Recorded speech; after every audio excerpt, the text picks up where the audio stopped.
before we get going. So please bear with us and we will start in exactly 1 minute. Thank you.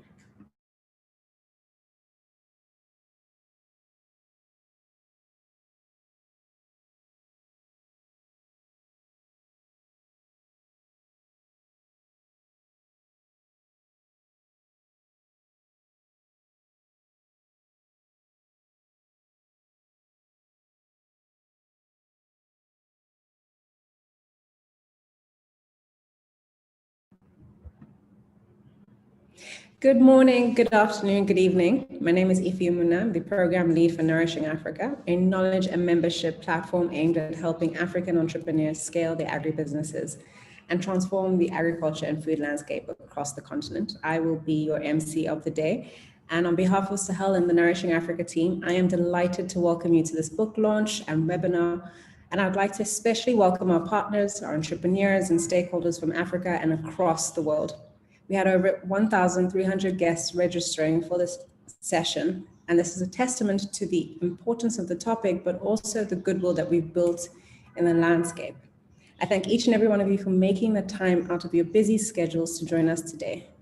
We're going to have an amazing lineup of speakers for this event, and definitely plan to engage you all in the conversation as we go. We'd like to start with the launch of the book. And throughout the 90 minutes, please make sure that you ask your questions through the Q&A box, which is below. And as we proceed, we will ensure that we get to as many as we can. Please also tweet about the event using the Nourishing Africa and Sahel Consulting hashtags, which would be made available by my colleagues who will put it on the screen now. So let's get started. Our first speaker of the day is Ndidi Ununeli. She is the co-founder and managing partner of Sahel Consulting and the chair of Nourishing Africa. She's also the author of this book, which we're launching today, called Food Entrepreneurs in Africa, Scaling Resilient Agriculture Businesses.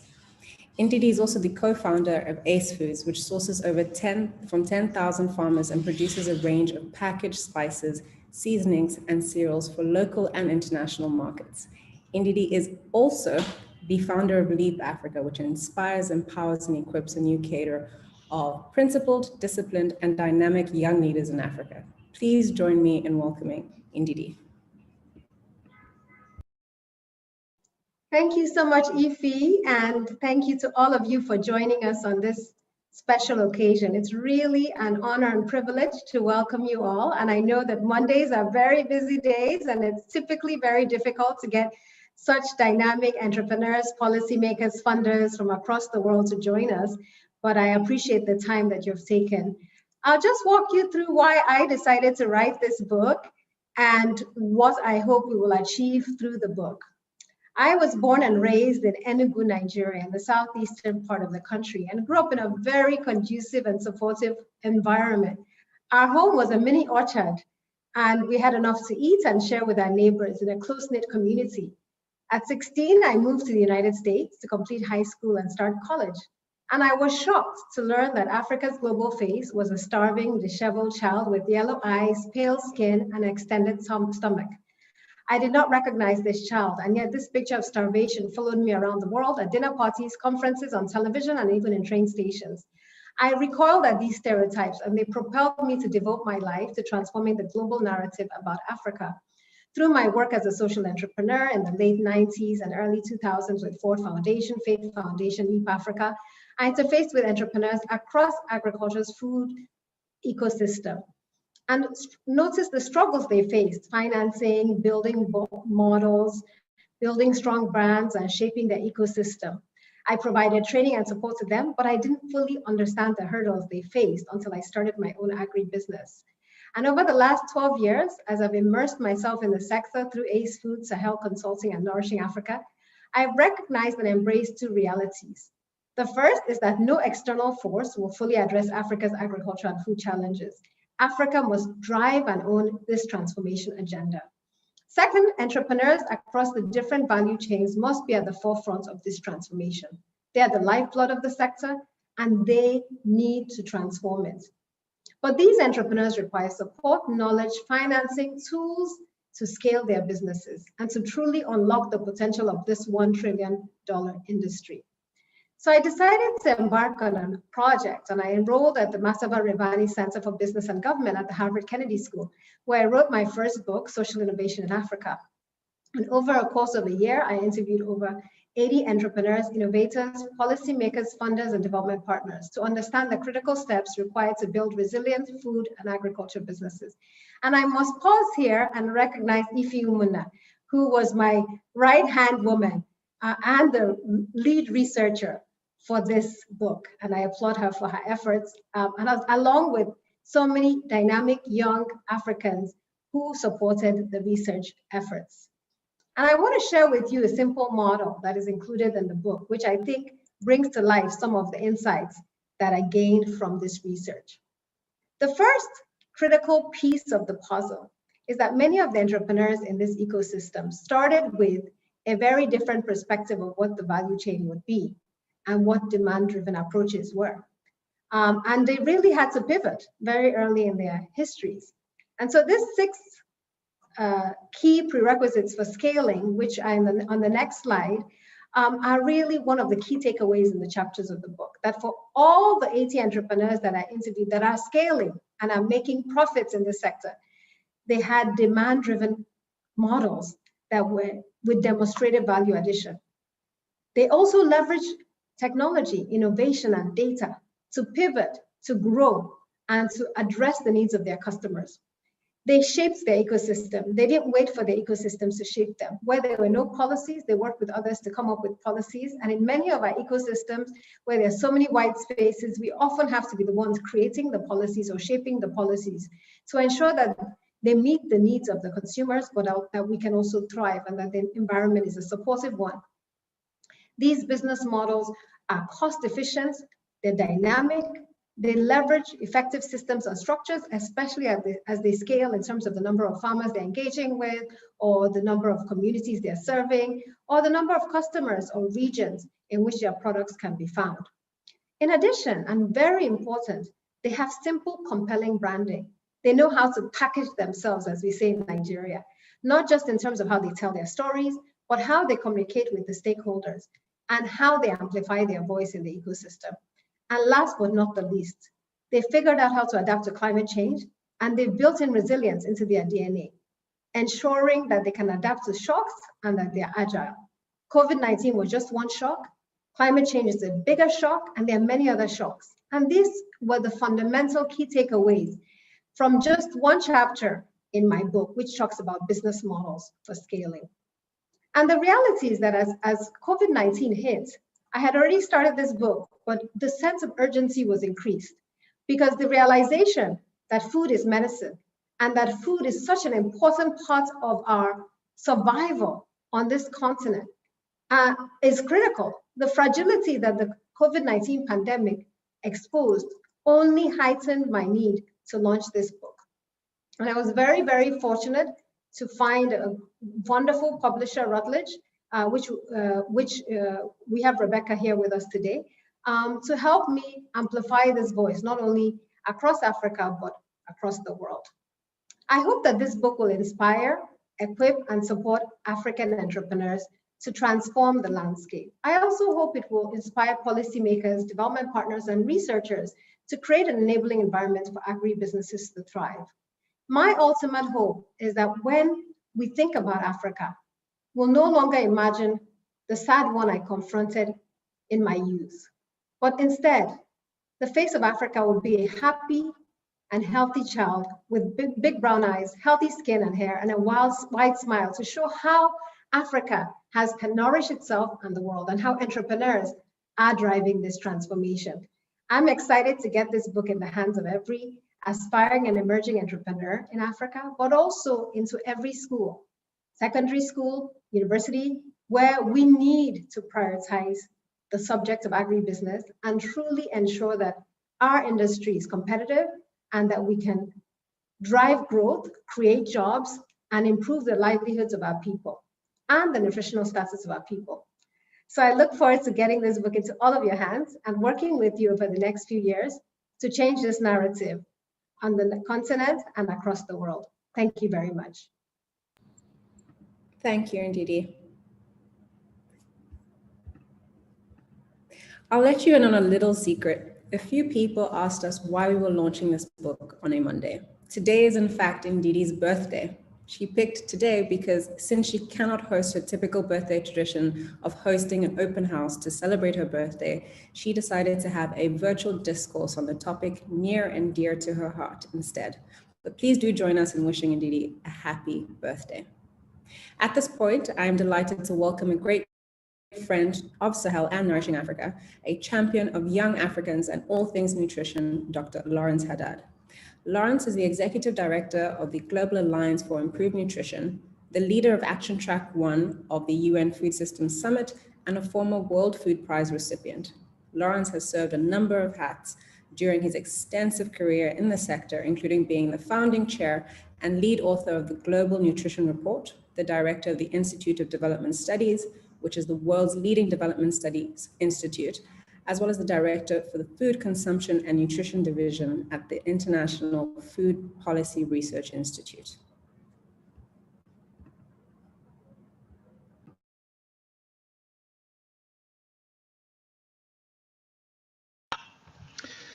Hello, my name is Lawrence Haddad, and I'm the Executive Director of the Global Alliance for Improved Nutrition.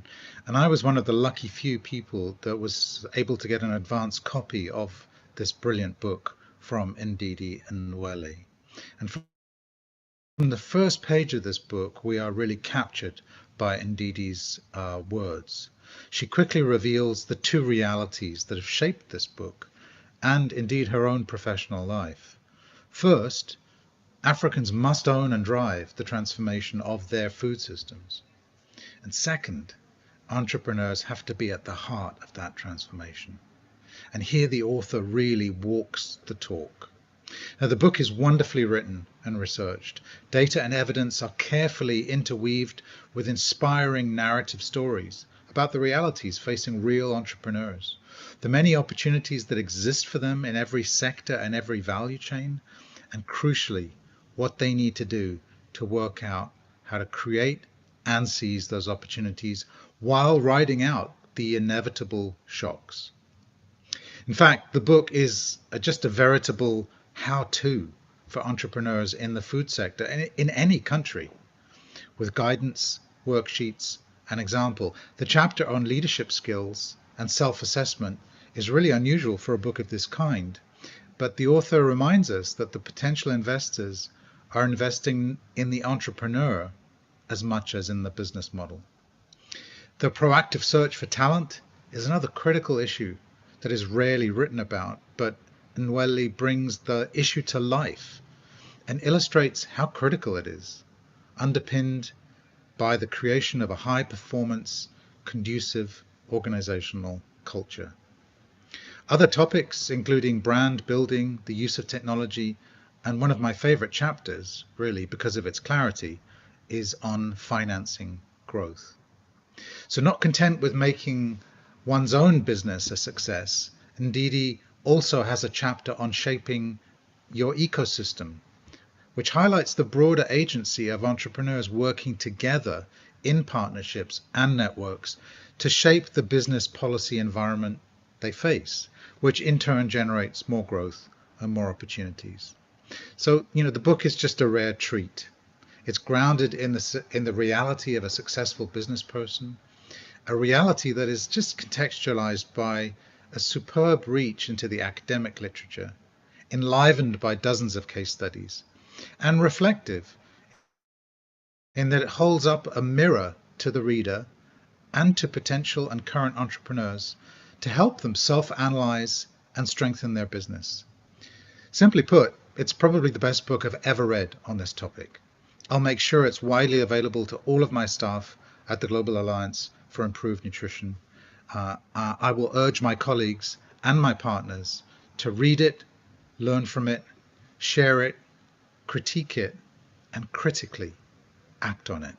And I urge you to do the same. Thank you.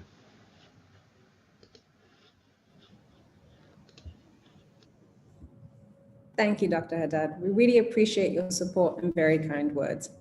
As you may now be aware, I served as the primary research associate for this book, so Dr. Haddad's words mean so much to me and all of us that worked on this book. As many of you authors may be aware, finding a good publisher is often a challenge, especially for books like this, which has a specialized focus on a sector and on a particular region. We were so delighted when Routledge agreed to publish this book. They published Ndidi's first book titled Social Innovation in Africa, a practical guide for scaling impact, and we are delighted to welcome Rebecca Marsh, the senior editor, to share a few words. Over to you, Rebecca. Thank you very much, Ife. It's an absolute pleasure to be involved in the launch of this excellent and groundbreaking book. For many years, my interests and portfolio as a publisher have focused on sustainability and responsible business. And so I was particularly pleased when Ndidi spoke to me with the idea for the book, as it is so clearly focused on the most pressing issue of our time. I love the approach that Ndidi and Ife have taken, as the book addresses the issues from multiple perspectives, looking at sustainability and resilience in terms of environmental and social challenges, as well as entrepreneurship and leadership practice. The realisation of these goals requires bringing about change on the ground, scaling capacity for multi-stakeholder collaboration and partnership among committed entrepreneurs. And what is particularly impressive about the book is that it is action-oriented. And Ndidi offers so much more than the why, which is where most books stop. She provides practical experience from years of active involvement in agribusiness and entrepreneurship, and a clear approach to follow as an entrepreneur. Most importantly, she takes a positive can-do approach through personal commitment and experience of transformational change. Congratulations to Ndidi and to Ife and to everyone that has been involved in this wonderful book. It really is an excellent publication, and I'm very proud that Routledge has been involved in this. In terms of the access, the book is available through all the main retailers globally, and as part of the launch today, we are offering a 20% discount on the book if you are able to buy it through the Routledge website. The details are there on the page, and if you enter the code FLY21, that will enable you to get the discount. I must say that I'm very much looking forward to hearing more insights today on this very important topic. And once again, thank you very much for approaching Routledge to publish this wonderful book with you. Thank you. I'll pass you back to Ife. Thank you, Rebecca, for the kind words and for serving as such a wonderful partner on this journey. Now, to kick off our theme, we're delighted to have Sean Baker as our keynote speaker. Sean is the Chief Nutritionist at the U.S. Agency for International Development, USAID. In this position, he chairs the agency's Nutrition Leadership Council, oversees the vision and strategy of the agency's Center for Nutrition in the Bureau of Resilience and Food Security, and coordinates related efforts across USAID. He also guides the organization's investments and engagements with partners to address malnutrition in developing countries. Sean has more than 40 years of experience in public health, nutrition, and food security. At Sahel Consulting and Nourishing Africa, we've been huge fans of Sean from his days at the Bill and Melinda Gates Foundation for his pioneering work and his insights, wisdom, and support that he provided during the implementation of the Nigerian Dairy Development Program, the precursor to the Advancing Local Dairy Development in Nigeria project, the Aldin project, which Sahel is currently implementing in 5 states across Nigeria. Mr. Baker, we welcome you. Thank you, Ife, for that really kind introduction. And thank you to Sahel Consulting and Nourishing Africa for inviting me here today. And Ndidi, both a huge thanks for inviting me and huge congratulations on this work. We've heard other people really proclaim how important this work is, and I really position this as demonstrating the potential for a triple win. Winning by improving access to safe, affordable, nutritious food, winning by generating employment, and winning by making food systems in Africa more resilient. Let me start off with perhaps the first point and the incredible importance of driving the agenda for safe, affordable, nutritious food. I think, indeed, as you pointed out at the beginning, Africa's made a lot of progress in nutrition, and many of those success stories are not adequately demonstrated. At the same time, because of the demographic growth in Africa, Africa is also the only country, the only region of the world that in the long term is projected to have, in terms of absolute numbers, more malnourished children than fewer.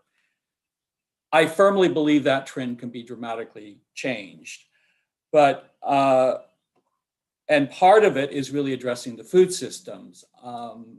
I often say that so much of what we do in public health nutrition is really digging ourselves out of a hole that's created by a food system that's not delivering safe, affordable, nutritious food year round. And I'll take one example from Nigeria that probably Ndidi and others you know very well, is that if you look at not even the poorest families in Nigeria, but those in the fourth economic quintile, over 80% of them are spending at least 3/4 of their daily income on food. Food is probably the biggest expense that families incur.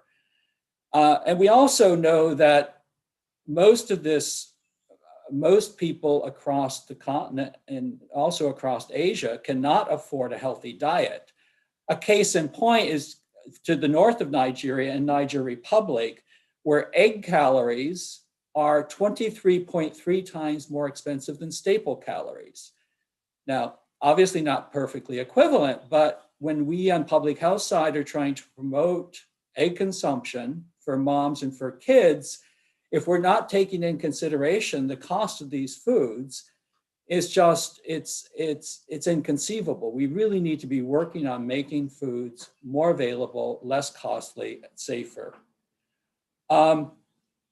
The other point that really strikes me is it really hit home actually over the weekend, and we all know it, but I was reading The Economist, and they had a leader on industrialization in Africa, and one of the quotes that I took away is that by around 2035, there will be more young people joining the workforce in Africa than in the rest of the world combined. And so that's really stark of this incredible resource that Africa is generating that is eager to have productive jobs that will actually contribute to the continent's development. And again, I think this book helps harness that incredible resource and give both a hope for the future, but also a future that will have incredible positive knock-on effects for the entire continent. I think the third thing that we've all been hit with, and Ndidi, you spoke about this in your opening comments, of just how fragile our food systems are. We've seen that by the pandemic, obviously, and as you pointed out, that is a quick, rapid onset crisis. Also, the climate crisis is making long-term vulnerabilities of our food system. And it's the part of the food system that is the most vulnerable are the nutritious parts. In fact, and we're seeing that roll out in terms of potential devastating impacts on nutritional outcomes for moms and kids across the world, including in Africa.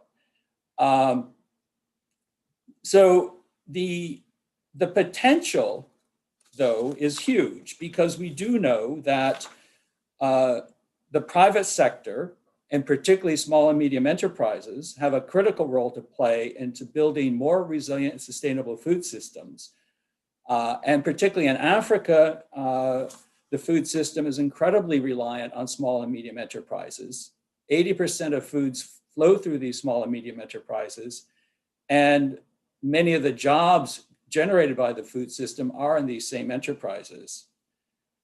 So here we have a case where there's really, I think, an instruction manual of how actors can really engage across the food system to drive more safe, affordable, nutritious foods, more jobs, and more resilience to those food systems so they can be much more responsive to the immediate terms and the long-term needs of consumers across the continent.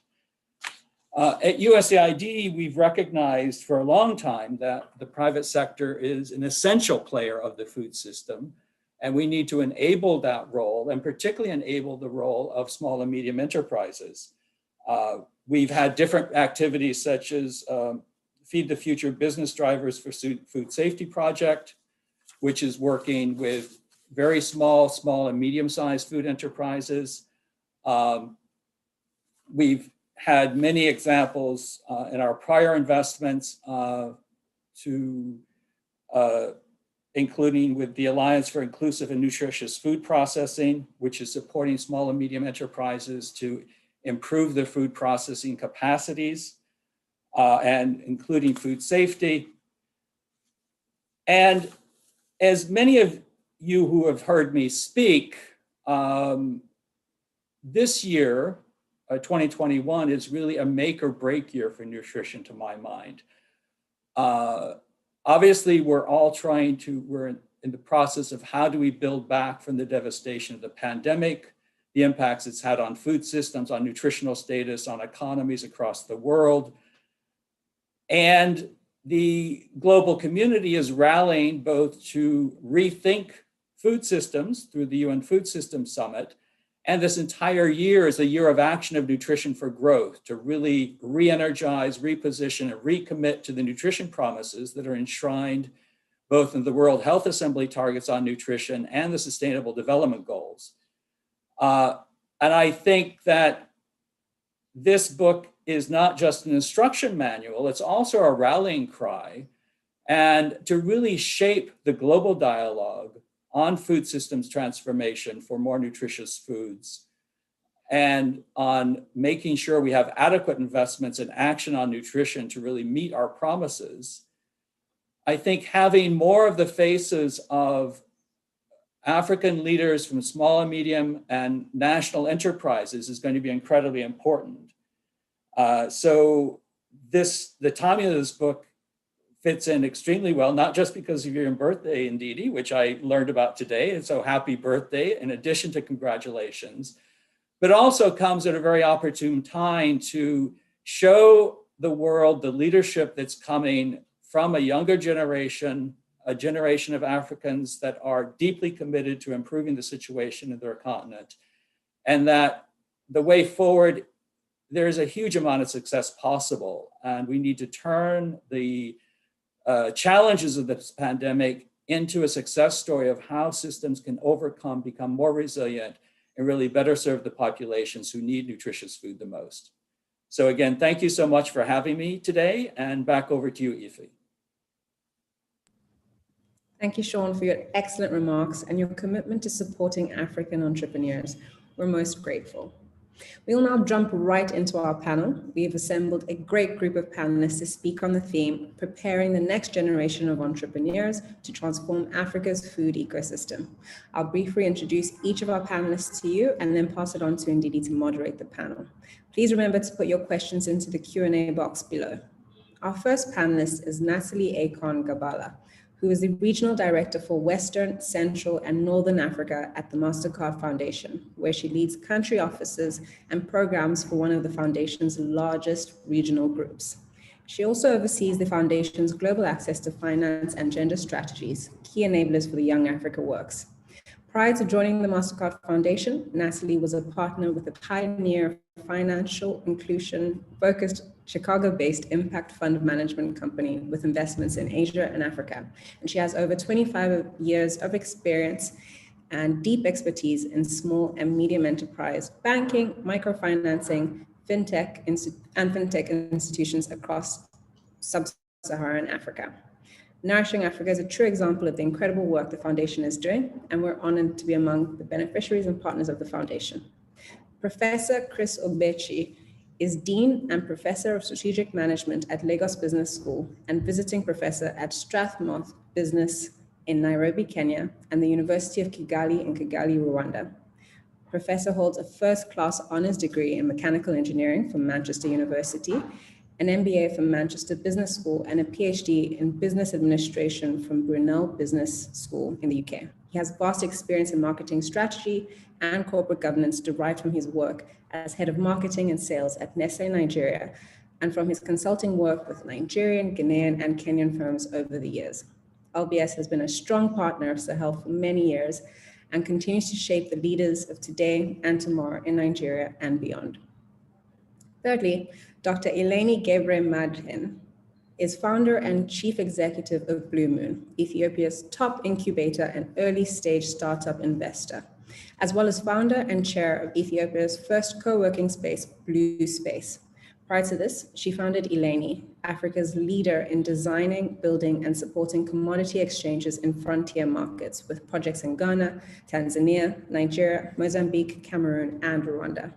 Between 2006 and 2012, Eleni conceived, designed, and ran the highly acclaimed Ethiopia Commodity Exchange, successfully trading $1.2 billion annually after just 3 years of operation and impacting the lives of over 15 million small farmers. Eleni has been an avid supporter of Nourishing Africa from the start. She opened her doors to us to host our first ever workshop in Ethiopia in 2019 and continues to provide incredible insight to our ecosystem. Our third panelist is William Asico, who is the Managing Director of the African Regional Office at the Rockefeller Foundation. In this role, William oversees all Africa regional operations for the foundation from the Nairobi office. Many of the foundation's core programs, from health to food, have been instrumental in bettering the lives of communities across sub-Saharan Africa. William was previously the executive director of Grow Africa, an innovative agricultural development partnership between the World Economic Forum, the African Union, and NEPAD that works to accelerate private sector investment in Africa and agriculture. Prior to this role, William spent 20 years at the Coca-Cola Company, working in several positions in the United States, the UK, Kenya, Morocco, and South Africa. And in 2007, he was appointed the president of the Coca-Cola Africa Foundation, based in South Africa, managing programs in more than 30 countries across the continent until 2013. We're great admirers of the amazing work Rockefeller is doing in the food security and food safety space across the continent, and thrilled to have William share his insights with us today. Last but not least, our fourth panelist is Mbali Nwoko, who is the CEO of Green Terrace Farms, which produces high-value vegetable crops for leading retailers and markets in South Africa. She is an award-winning commercial farmer, entrepreneur, professional speaker, and regular columnist of the Farmers Weekly magazine. She is regularly recognized by media and associations as one of South Africa's most influential leaders. Through our work at Nourishing Africa, we have been able to engage with Mbali and learn so much from her firsthand experience as an agripreneur, much of which she will discuss today. Welcome, one and all, and with no further ado, over to you, Ndidi. Thank you so much, Ify, and thank you to this distinguished panel. You can agree with me that we are really honored and blessed to have such experienced and dynamic individuals from across the continent to share their experiences with us. I also want to thank Sean for his excellent remarks and kind words, and Lawrence Haddad as well for being such a wonderful champion, and of course, Rebecca. So let's delve into the panel. And just to set the stage, I feel a sense of urgency, and I'm sure many of you do too, because from all indications, Africa will not achieve SDG 2, zero hunger, unless decisive action is taken by all actors in the food ecosystem. SMEs have a critical role to play in the transformation effort, given that they currently provide over 80% of the food consumed in Africa, as Sean underscored. So this panel will focus on what we must do collectively and individually to prepare the next generation of food and agriculture entrepreneurs to transform the food ecosystem. And I think it's only fair to start with an entrepreneur, because you know where the shoe bites. Now, Mbali, from your own experiences as an entrepreneur, what training, support, and incentives do you wish you had received earlier on in your journey to attract you into the sector? Thank you, Ndidi. I definitely feel as if I wish I could have been exposed more into the different agricultural companies that exist in the sector and across or along the value chain. One thing that we particularly have in South Africa is that a lot of South African agricultural companies don't market themselves quite often, and they're not found in mainstream media or have an online presence. And so I found myself entering into the sector having to physically have to research a lot of companies that could improve my processes, help me with my crop production plans, my logistics, my compliance, paperwork that I needed to submit to a number of to the retailers that I supply to. So I wish I could have been exposed more to tech companies that are doing phenomenal things in the agri space, and doing things as simple as record keeping, for example, to assist you with your global gap or food safety audits that you may need as a food entrepreneur in in the many months or years to come down the line. Furthermore, I wish I could have been exposed to, a number of financial institutions as well that help with farmers like myself in preparing crop production records or forecast, understanding the different elements that occur in the market, what really determines market prices, for example, if a sale of a butternut today is high and tomorrow it's low, what determines that, so that you could do some further financial modeling in your business, so that you have a holistic view of really how to run an agricultural enterprise or food enterprise, to be exact. So I wish I could have been exposed to that a lot more. And there are companies that do exist. It's just that they just don't, some of them don't have an online presence. Some of them are not marketing themselves to entrepreneurs or farmers like myself. They tend to gravitate to the more established farmers that have been in the industry for decades and more. And I think that's just what's missing currently in the sector, and particularly within the South African farming landscape. The fragmentation you've just described is a phenomenon across Africa.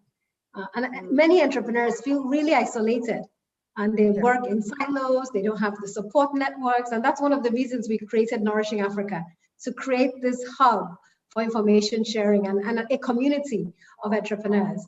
But you, since you joined, you left the travel industry where you were you owned a travel agency to now becoming one of the most successful young farmers in South Africa. So you've made this transition and now people are looking up to you. How are you helping other entrepreneurs who have entered the ecosystem, and how are you changing the realities for them?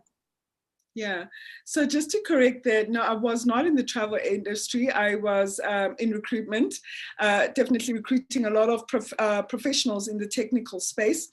However, currently how I'm assisting a lot of aspirant farmers and farmers that I've also just met in the sector that are struggling with certain things is that, I find that the more established farmers, once again, who have the wealth and experience and the knowledge to obviously impart to other aspirant farmers, younger farmers like myself, aren't typically on social media. You don't find them tweeting or blogging or podcasting about their experiences and opening up their network. And so because I am a farmer, I am a full-time entrepreneur, a full-time farmer, and my days get quite busy, on a daily basis.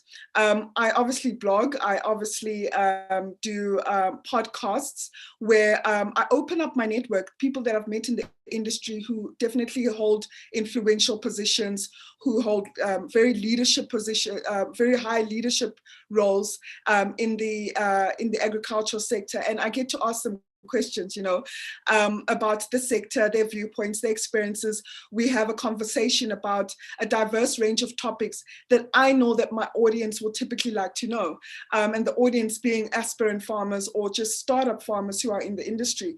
And so I use that medium, whether it's blogging or podcasting, as a way to educate and mentor and inform individuals about the agricultural landscape or farming at whole.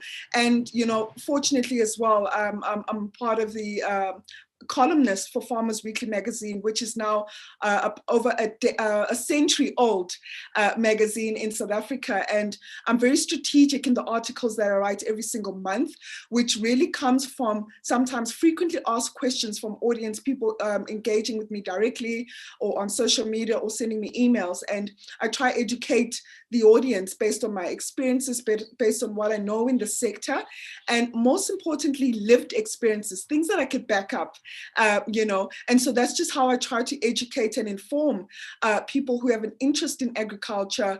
And it might not be aspirant farmers or farmers, it could just be professionals who maybe want to invest in the agricultural landscape, but just don't know where to go and who to interact with when it comes to getting a deep dive into the agricultural or farming landscape. Thank you so much, Mbali. You're definitely a role model for many, many young entrepreneurs, and you're combining it seamlessly, the social media, the writing, and your successful businesses. So well done. We're proud of you. Okay, let's move now swiftly to Sir Chris. So Mbali started off as an entrepreneur, and now we realize, obviously, academia has such an important role to play in attracting young people into this sector. So Chris, what should the tertiary institutions and the secondary institutions in Africa do to attract more young people into agribusiness and the food ecosystem?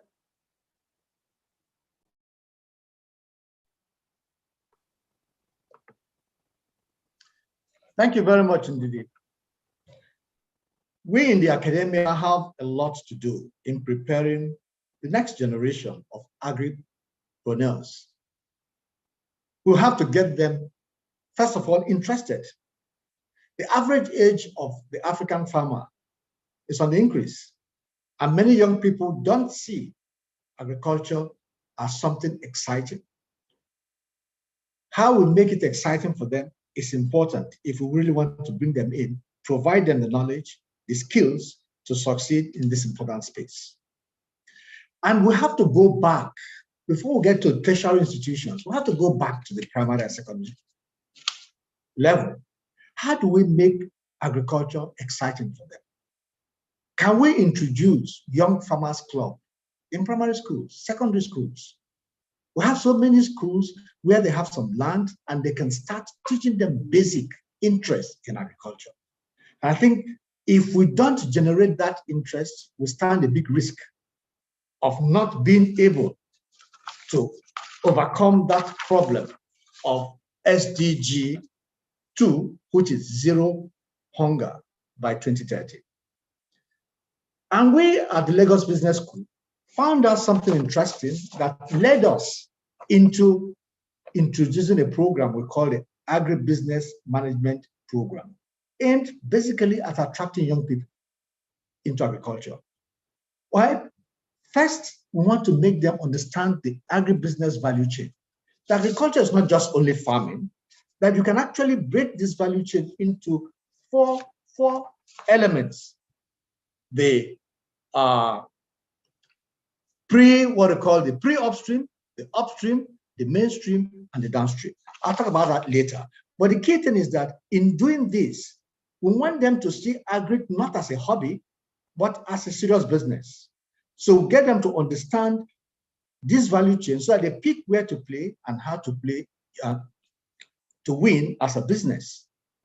We also have to be in a way to show them that they can be farmers without actually owning farms, that they can actually work with farmers, help them to be more productive, be in a position to buy up what they produce, because one of the biggest problems facing is being able to move from farm to market, and also to be able to sell whatever they sell, either to people who use them as inputs or those who use them finally as the final product they consume.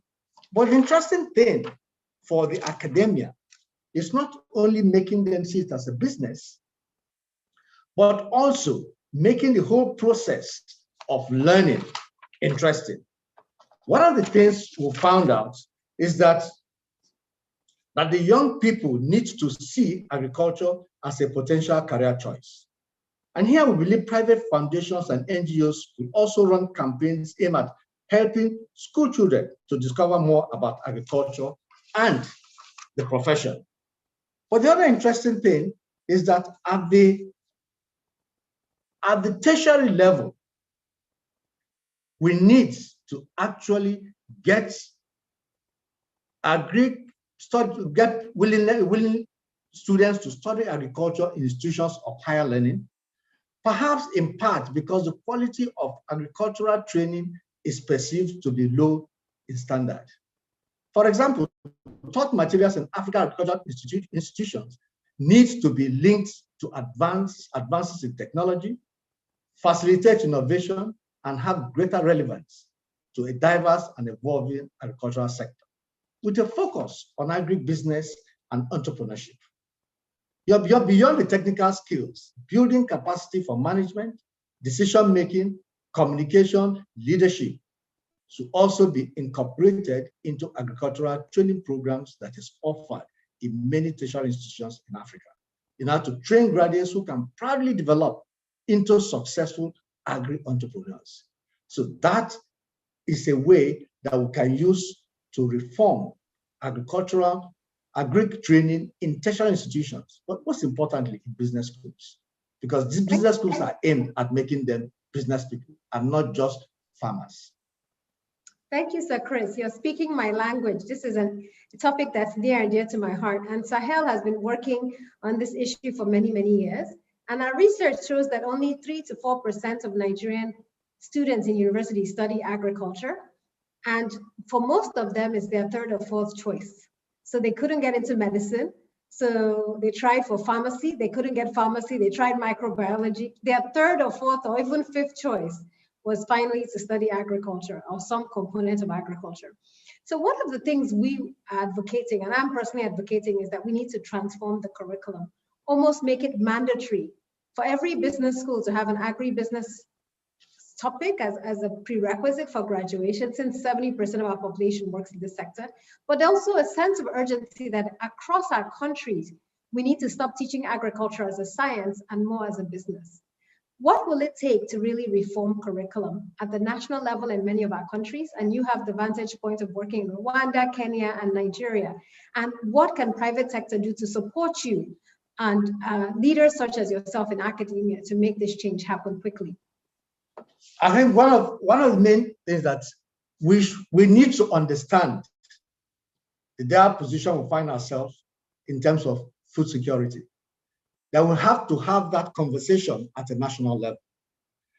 That government policies aimed at enhancing agricultural output should take into consideration conversation, not just politicians deciding what to do, but getting all players and all stakeholders involved.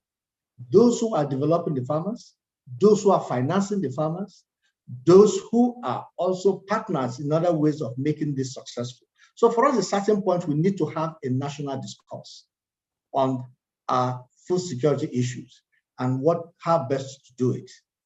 But within the school system, one thing that is obvious that will help us move forward is what we call the experiential learning approach. It's not sufficient to get students to go through an academic exercise, go through a program, without understanding that all students must have opportunity of having some form of internship or working with organizations within the value chain, not just only farmers, but those who use the farm produce, and also those who finance them, so that they're in a position to understand how all these things link up. So experiential learning is important. Internship is important and must be built into the curriculum of tertiary institutions. If you go through a program without going to an internship and experiential learning, it's not complete. That will help in ensuring that people can actually put into practice what they've learned as soon as they leave. But the last point is that most of them should be encouraged to become entrepreneurs, not necessarily going to look for jobs. And that means being able to have access to finance, because they start off as SMEs. And the biggest problem is that they don't have access to finance because that financing option is not open to them.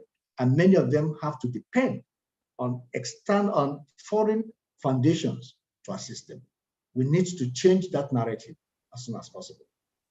Thank you so much, Prof. We'll come back to you, but excellent comments, and thank you for your leadership in this sphere.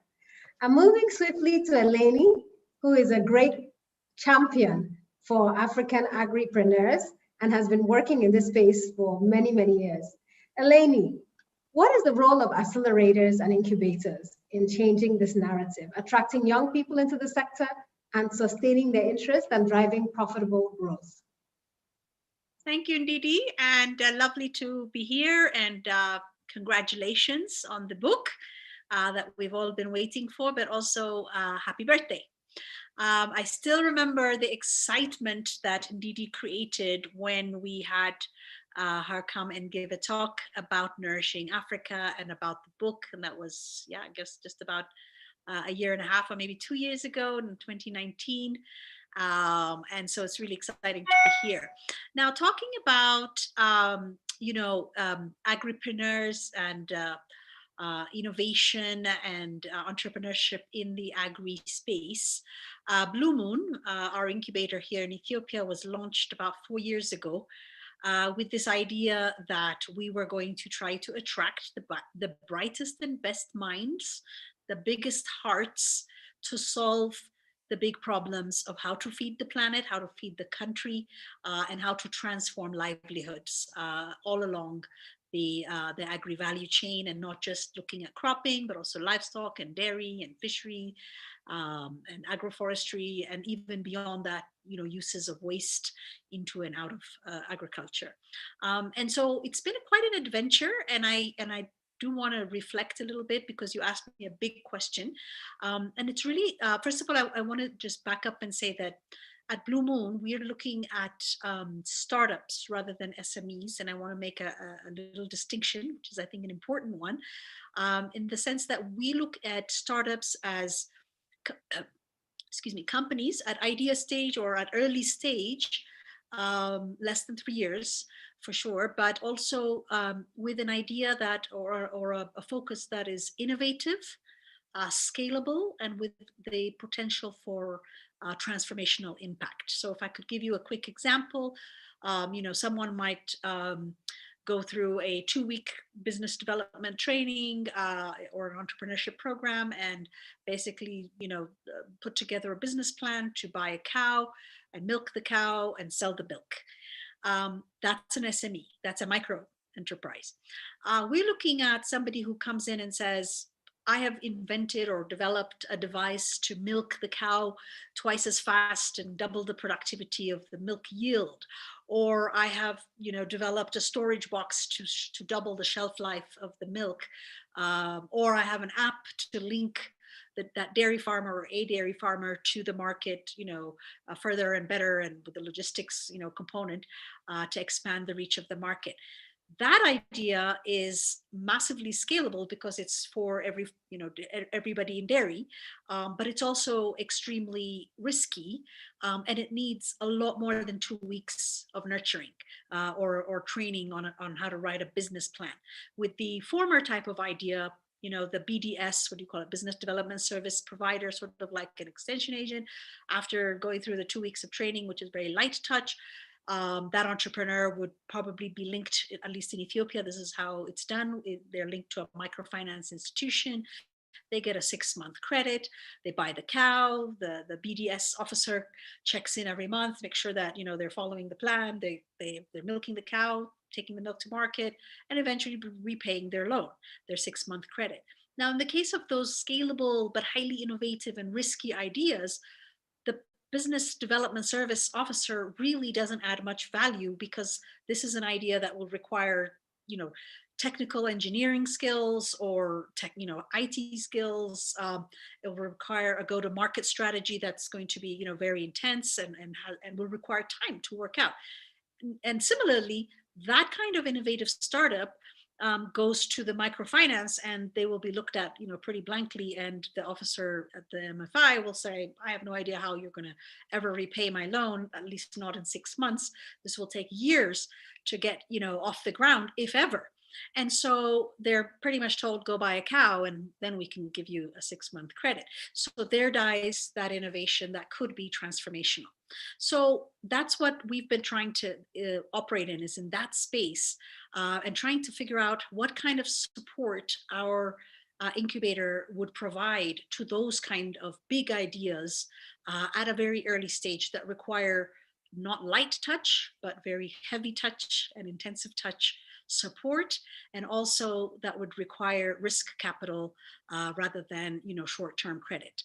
And so that's the challenge I see in all of this and across the continent, is that young people, and I think the professor said it very well, a lot of young people don't think of agriculture as particularly sexy, for lack of a better word. It's not exciting, it's not interesting, it's just doing more of the same of whatever their families in the rural areas have done. So really what we're trying to say is, these innovative ideas, hydroponics, AI applied to, and I can give you a list of the kinds of companies that we've been incubating, but just really incredible ideas, and ideas that really are not far off from the types of things that are being tried elsewhere in the world, in Silicon Valley, in Mumbai, in Tel Aviv, in this agri-tech space. And we're not necessarily looking at people that have an agriculture background. In fact, most of the entrepreneurs that we are getting, most of our catchment, because it's a youth incubator, most of our catchment comes from universities, and we're really trying to target that third year, before they start looking for a job, and they're still exploding, minds are still exploding with ideas, and they've also been working on a senior thesis, or getting ready to work on a senior thesis where they have some kind of idea that they're going to test out with their professor or advisor. And actually, partly because Ethiopia has structured the university system so that 70% of students are in STEM, and particularly in engineering. So we're getting a lot of mechanical engineers, chemical engineers, electrical engineers, and it's astounding how they are taking that skill set. And actually, at this point, I believe Ethiopia has one of the largest pools annually of graduates coming out in engineering on the continent. So we have this enormous pool of talent. And so you're getting, for example, we have 2 chemical engineers that have graduated from one of the top universities working on, drones for optimal crop spraying with a natural pesticide made from plants, working with another person who's in chemical, in mechanical engineering. So kind of combining that. We've got a company working on AI-enabled smart beekeeping in order to alert beekeepers when bees are in distress, which beehive they should go to. We have a couple of different companies working on hydroponics, vertical farming. In fact, we just finished our pitch event last week, where there was a company that was pitching this really cool idea. Again, electrical / mechanical engineers. They've built a shelf, the vertical urban farming, but their idea is to merge the experience of being on a farm. So their company is called City Farm. And the idea is that you go to this space in the middle of the city, which is a farm, because it's an indoor farm, and you get to pick your lettuce and go away. So it's a combination of urban farm, but also farm as experience, which is really mind-blowing, and something I've heard about being done now in Tokyo and New York. So we don't give them the ideas. It's amazing how this generation is just so connected, and maybe it's Facebook, maybe it's DSTV, I don't know exactly how to explain it, but there is something very amazing going on. And I think that to support that does require a completely different way of intervening. One of it is what we're doing, which is spending a lot of time, nurturing these ideas and a lot of handholding. But there's also much more than that. I think there's something in the startup ecosystem that we still have to really nurture in Africa. One is the link to R&D at university level. And I think that link is not really being manifest. The second is risk capital and the whole world of, where do angel investors come in? How do we incentivize angel investors? Because those are the risk takers. They mentor, but they also put a small amount of money, and that builds, a momentum to then attract institutional capital. The other part I think that we're missing is, for lack of a better term, a regulatory sandbox. So when somebody who's not buying a cow and milking it, which is very risk-free, I mean, every business is risky, but relatively risk-free. When you get somebody saying, I have got this invention and I'm going to take it to market and so on, well, the tax authority, as is happening right now in Ethiopia, the very next year will come knocking and saying, you haven't registered for your VAT. Where's your tax? Where's your POS machine? Where's this? Where's that? And these young people literally are so overwhelmed by the amount of regulatory burden that they just give up, or don't even get started. So we need to carve out a 3 to 5 year window. And this is something that I've seen in Israel, Singapore, other places where this innovation ecosystem really thrives, is just to let this innovation work itself out or fail, because it's also a very high failure rate. So I think those are, the 3 things I would say. The other is the AFCFTA opportunity. In Blue Moon, we started by saying, think big, ideas to change the world, but we kept seeing that, these young people are coming back with an idea of what they're going to do in Ethiopia. But I think where we are now is to say, hey, there's an AFC, there's a 1 billion strong, and I think you came and inspired us, Ndidi, when you gave your talk.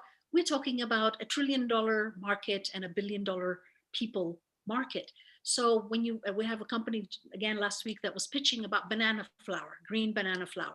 Again, they're engineers. They've come up with the machine. They're from this area where green bananas, grow in abundance. That's a global business, because banana flour is replacing wheat flour as a high mineral, gluten-free, nut-free alternative flour. That could hit the world market. So let's not just think local. And so these are some of the things that I think, really I see as a challenge, but also a very exciting opportunity. Thank you, Eleni. Once you get Eleni started, we have a keynote address. And you've touched on so many amazing things, and you're doing wonderful work. I just love the energy, the passion, the layout of Blue Moon. I wanted to move in with you and become an entrepreneur in Ethiopia. But thank you for all the good work you're doing. And thank you for raising the critical issues of the ecosystem, which fits very nicely into William and our engagement with some of the amazing work Rockefeller Foundation is doing on the ecosystem challenges. So William, let me pull you into the conversation. Eleni has laid out, these ecosystem challenges that exist. And I know the Rockefeller Foundation is doing some phenomenal work addressing some of these challenges. So maybe you can speak to that. Welcome, William. Thank you very much, Ndidi. And first of all, congratulations on publishing this book, and also a very happy birthday to you. Many of you will know that in addition to all the wonderful things that Ndidi does, and in addition to writing this book today, we at the Rockefeller Foundation are particularly proud of Ndidi in that she's a member of our board of trustees. And Ndidi also represents the foundation on the board of the African Alliance for a Green Revolution, AGRA. And so we're very proud of you, Ndidi, and thank you for this opportunity. Whilst I am very privileged to sit on this distinguished panel, it is very difficult to come after 3 amazing speakers in Bali, Professor Chris and Eleni, who have really covered quite a lot on this topic.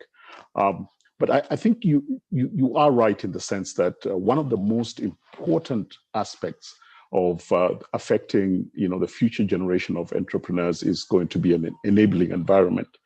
Now, Dr. Akin Adesina, the president of the African Development Bank, has been quoted as saying often that the next set of billionaires in Africa are going to come from agriculture. And that is, of course, true, as I think we all agree. But not all of them will be farmers. And I think, as Professor Chris said, there are many aspects of agriculture that would allow entrepreneurs to engage in without actually being farmers themselves. There's pre-production, there's production, there's post-production, and then there's market access. and food processing. So there are many aspects of it. You don't really have to be a farmer to be one of these, selected billionaires. What's the challenge? And I think, the enabling environment remains the toughest challenge for entrepreneurs in Africa today, not just in the agriculture space, but in every aspect of business. Doing business in Africa is tough, and there are many reasons for that. Some are within our control, some are not. But the policy space is certainly one of them. And putting in place policies that are pro-business, particularly pro-small business, is certainly, something that is within the control of policymakers.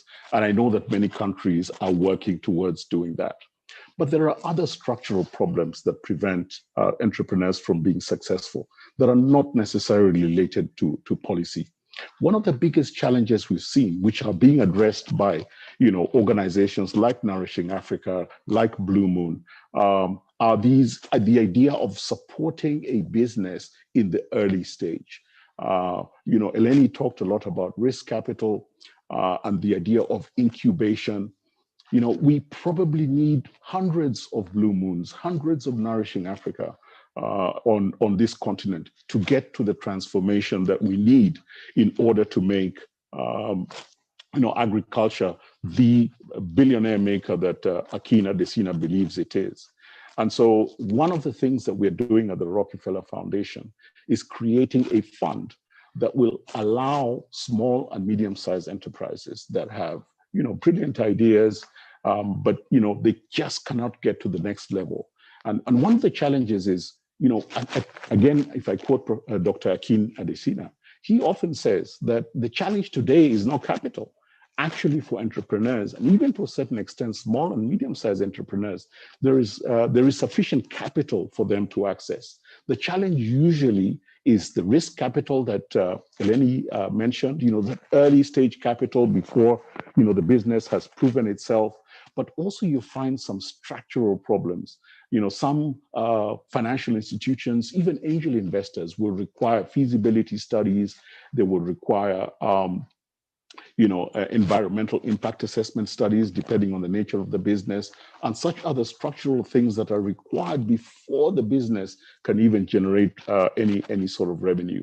These things are usually not funded by banks. They're usually not funded by private equity. They're usually not funded even by angel investors. So who funds them?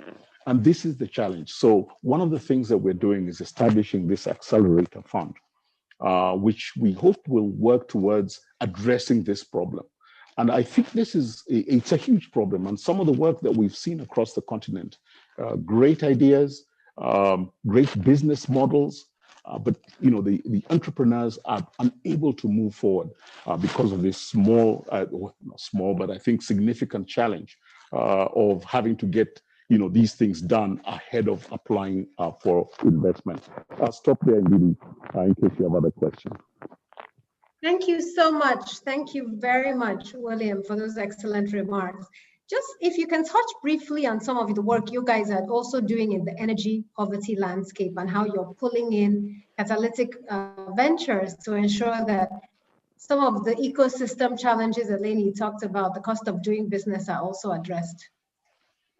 Yeah, so that's an interesting question. So one of the things that we have, I guess, realized as a foundation is we're never going to go back to the pre-COVID days. I mean, people are talking about, when all this is over, we can go back to what we used to do.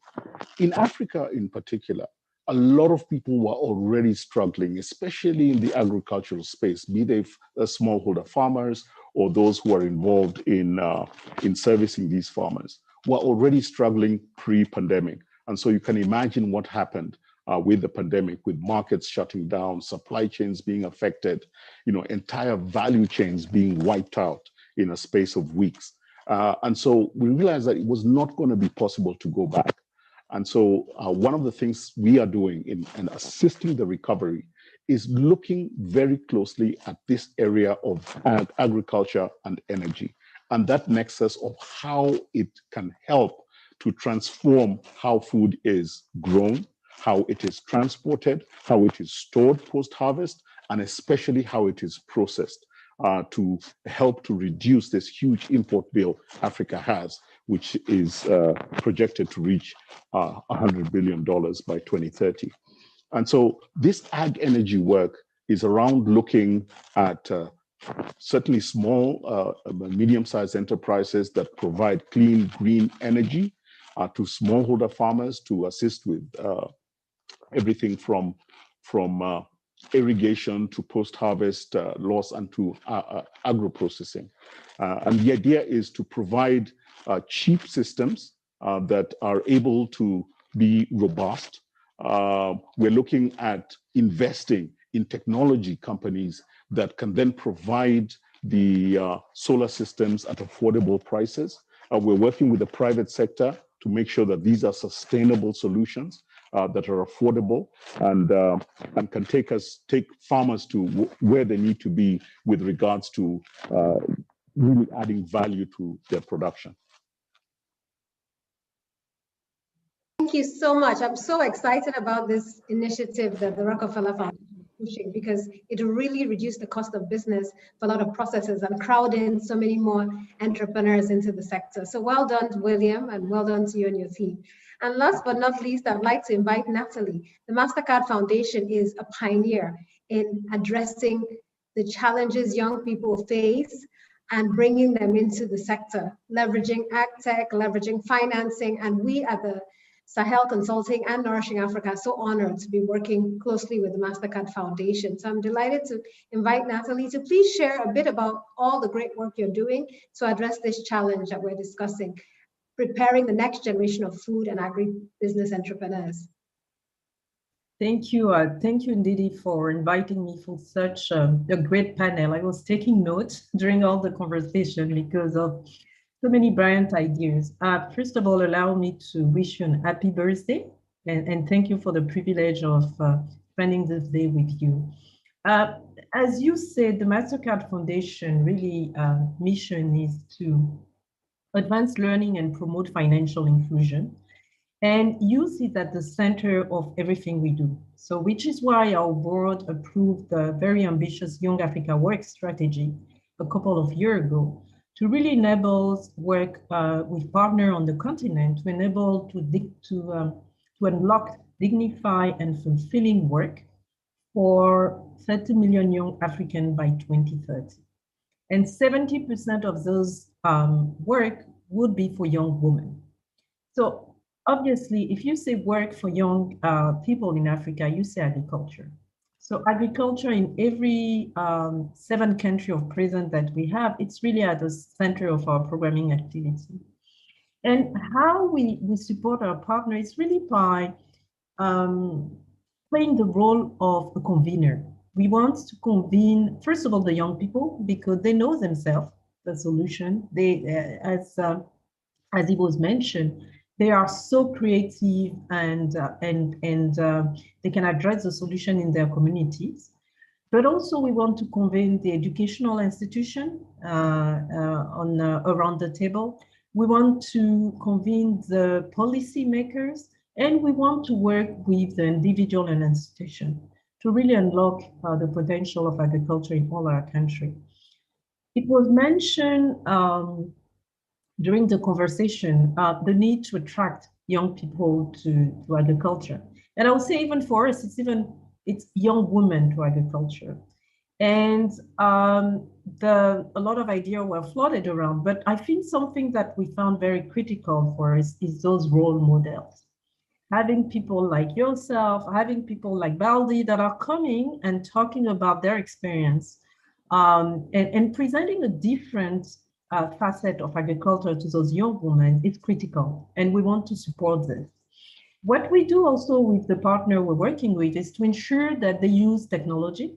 Obviously, this was mentioned also, but also we insist that for any of the programs that are being designed in agriculture, there is a percentage of young people that will be beneficiary or will participate in the execution of the program. And there is a potential of young female.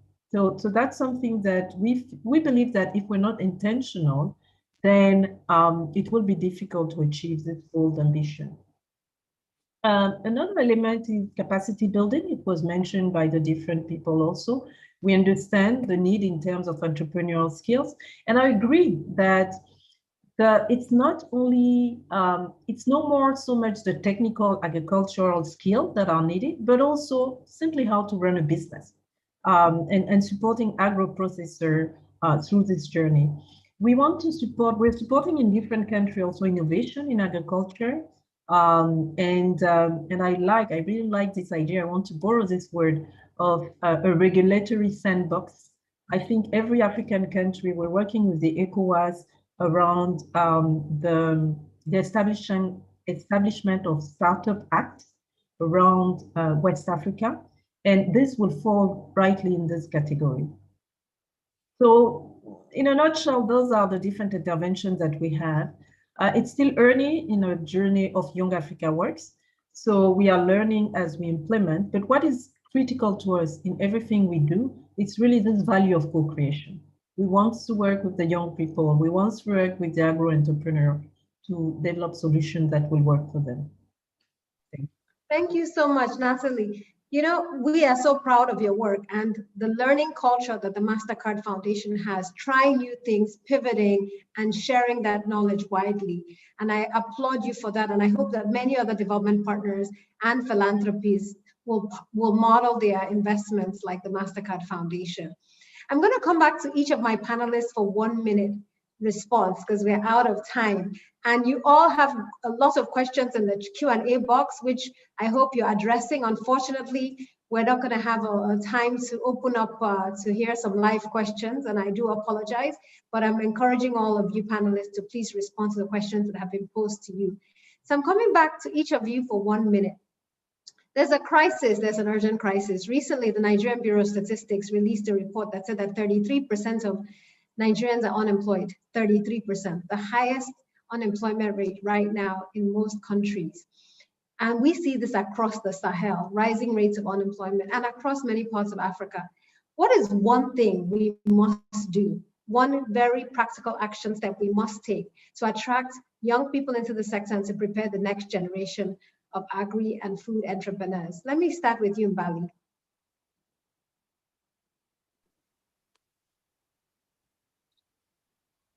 Hi, Ndidi. I feel as if one thing to help entrepreneurs, especially in the agricultural sector or landscape, is definitely providing them access to finance, or financial institutions coming up with different financial modeling that speak to young Africans or young agripreneurs, because I know as a farmer, you know, farming every year is getting more and more expensive. To be able to compete alongside other farmers, and most importantly, established farmers, and also compete to consumer demands and trends, you have to put certain technologies or advances in your farm to be able to compete in mainstream markets or be a commercial farmer. And so I think, you know, if our financial institutions could really speak to young entrepreneurs or agripreneurs who maybe don't have security, or maybe don't own the land, or are just starting up, you know, and just being with them throughout their startup life cycle, through growth phase, through expansion phase. I think that is one way in which we could attract more young individuals coming into the sector, and obviously being in the sector for a much longer period of time. Thank you so much. So we need to reform finance and make it more adapted to attracting and engaging young people. Prof, 1 minute. I'm going to be strict with this 1 minute. I know professors are very, very intelligent and intellectual. So Chris.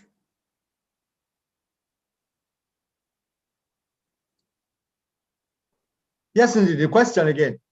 Your one action point in 1 minute, what would you do that's radical, that's going to change this narrative?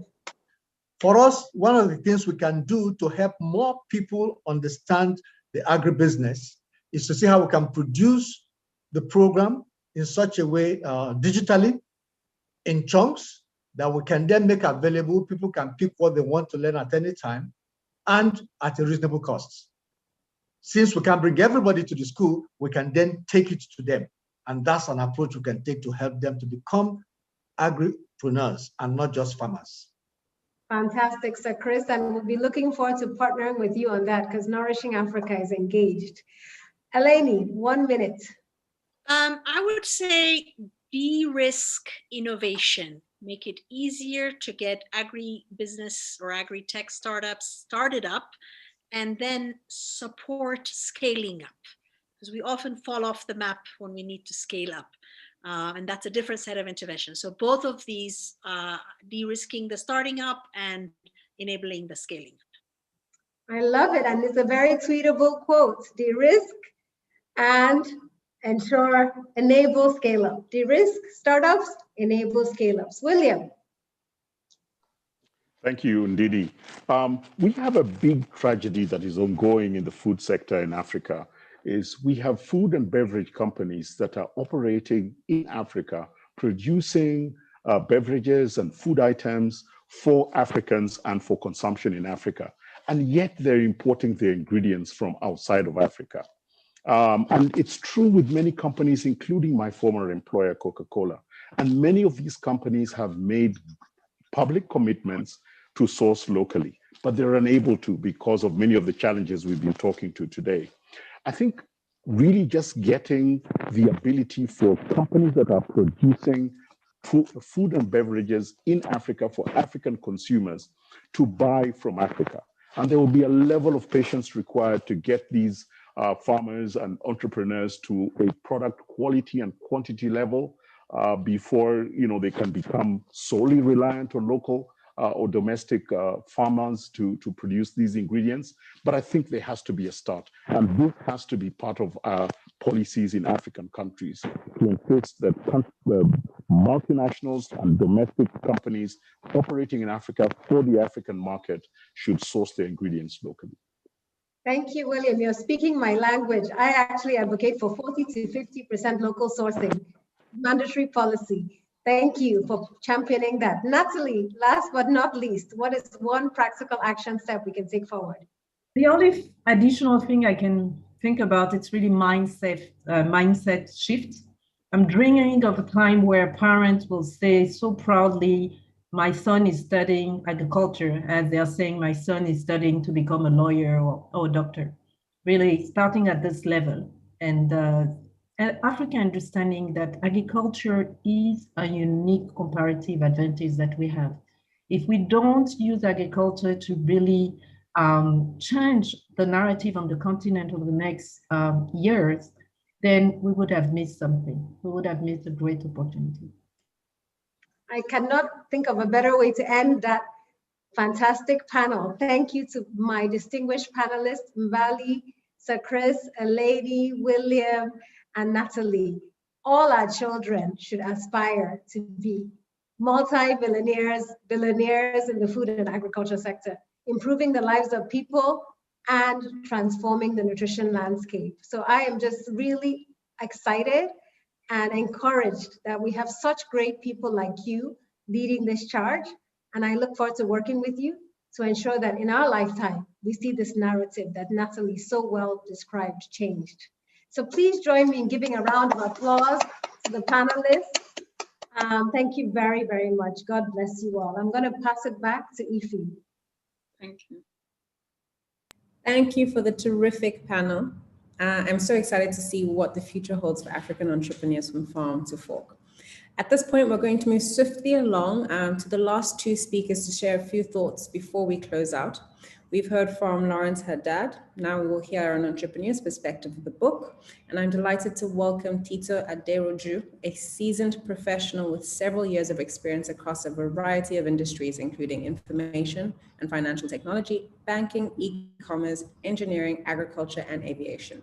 She's currently the co-founder of Oryx Foods, which provides high quality food locally and internationally with a view of promoting Africa positively in every possible way. Please join me in welcoming Tito.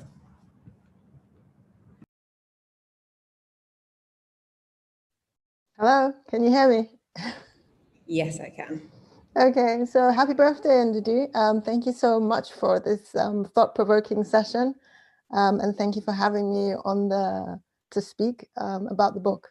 So I learned so much from all the panelists. So thank you, panelists, for sharing so selflessly.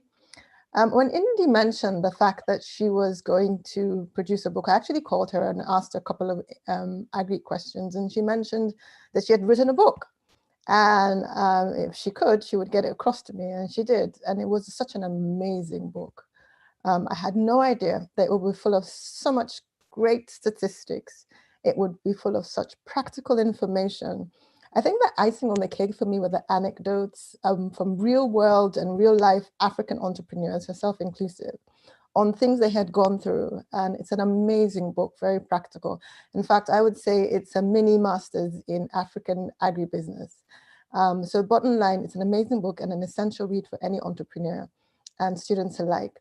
I've recently met a relative of mine eating wasabi, and from the book, I could link what exactly happened. In the book, for example, she talks about 2006 when Japan decided they had 20,000 restaurants outside of Japan, and in 10 years, they had grown that by 600%, basically 120,000 restaurants outside of Japan. And that was a public-private partnership between the government of Japan and just, you know, those kind of policies that drive entrepreneurship. So even as the professor has said, you know, agriculture there's just so many facets to agriculture. And one of the things that Nigeria has, or Africa has, one of its best kept secrets is its food. Its food is absolutely amazing, very nutritious and delicious. And we have a young population, you know, very innovative, a lot of people who are well educated. And this is, I think, the time for the young people to take that education and not just work for other people, but learn how to implement and create ideas themselves. This book will provide you with an amazing starting point so you can begin to understand what the challenges are, how others have solved it, and begin to hone your ideas. So congratulations once again, Ndidi. Don't want to take too much time, but it's a lovely book. And if you are on this call, I would say try and get the book. It's absolutely amazing. Thank you so much. Thank you, Tito. We are so excited about the momentum that this book is already generating and the impact it will have. And I'm also happy to report that the proceeds from the West African sales of the book will go towards Sahel's CSV initiative. And to share a bit more about this, I invite Ife Olorunnipa, a consultant at Sahel Consulting and one of the leaders of the CSV team, to share more. Thanks, Ife. Hello, everyone. It's my pleasure to introduce you to Corporate Shared Values, or CSV, at Sahel. For us at Sahel, CSV means the implementation of programs that build the capacity of individuals and advance social conditions in communities around us. It also means partnerships with organizations with shared values to undertake programs that solve societal needs, as well as the inclusion of the underserved and vulnerable population. Each year, we implement capacity building and humanitarian projects that create sustainable value in communities around us. As part of our plans for 2021, we aim to address the critical and immediate need for food and nutrition security in Nigeria. According to the Food and Agriculture Organization and Development Partners in the CAD Harmonization Report, between June and August of 2021, without any humanitarian intervention, over 12% of the population in 15 northern states and the Federal Capital Territory will be in critical stages of food and nutrition insecurity. In response to this, and also to address food insecurity, we will implement food aid programs across some food insecure communities in Nigeria, targeting the most vulnerable population through direct engagement with the communities in the affected areas, and also partnerships with non-profit organizations to reach the vulnerable population. Since 2017, as part of our CSV, we have also implemented the Sahel Scholars Program, where we organize agribusiness conferences across Nigerian universities. We provide internship opportunities for top performing students of agriculture in their final year at Sahel offices, in addition to scholarship and mentorship opportunities. And since the onset of the program, Sahel has organized 9 conferences in Nigeria with over 2,500 participants, and has housed 9 scholars as interns in our offices.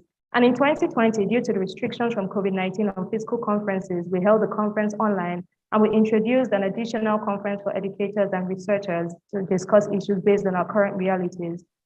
From 2021 and beyond, based on the support that we receive from the book proceeds and also our partnerships under the Scholars Program, our planned activities would include extending the conferences across Africa, the provision of scholarships, internship opportunities at our offices and partner offices, donations of the book to the university libraries, and also introducing train-the-trainer courses for educators to approach agriculture education in Nigeria differently. I'm happy to say that all profit of the West Africa sales of the book will be devoted to Sahel CSB programs, providing scholarships for students and supporting nutrition-focused interventions across Nigeria. And so to purchase a copy of the book, all copies of the book, for individuals in West Africa, please contact Wilson Akumo through the email address on the screen. You can also visit our office in Lagos at 34A Fola Oshibo Road, Lekki. And for the rest of the globe, please visit the publisher's website or Amazon to purchase the book. We truly appreciate your support. Thank you. Thanks, Ife. We have no doubt that this book and the sales from the book make a huge difference in the lives of students across Nigeria, addressing the rising rates of food insecurity and supporting the Sahel Scholars Program this year and beyond. As we round up, I'd like to thank our wonderful keynote speaker, our panelists, and all of you that have participated today. Thank you to Bolaji, Uyai, Ramat, and the team that put this all together. And thank you, Ndidi, for continuing to defy the odds, breaking new grounds, and sharing your wealth of knowledge with us as you do so. You inspire us every day, and happy birthday once again. A special thank you to the incredible experts, entrepreneurs, and change agents that contributed to the book. This is the first of many conversations around this critical topic that we're going to have, so please stay tuned. We have come to the end of our webinar and our book launch. Once again, on behalf of Sahel and the Nourishing Africa families, I'd like to thank you very much for your wonderful support and engagement. Please consider buying a copy of the book today and sharing the information with your networks. Enjoy the rest of your day, and God bless you. Bye-bye.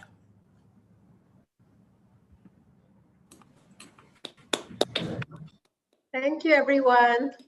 Bye-bye. God bless you all.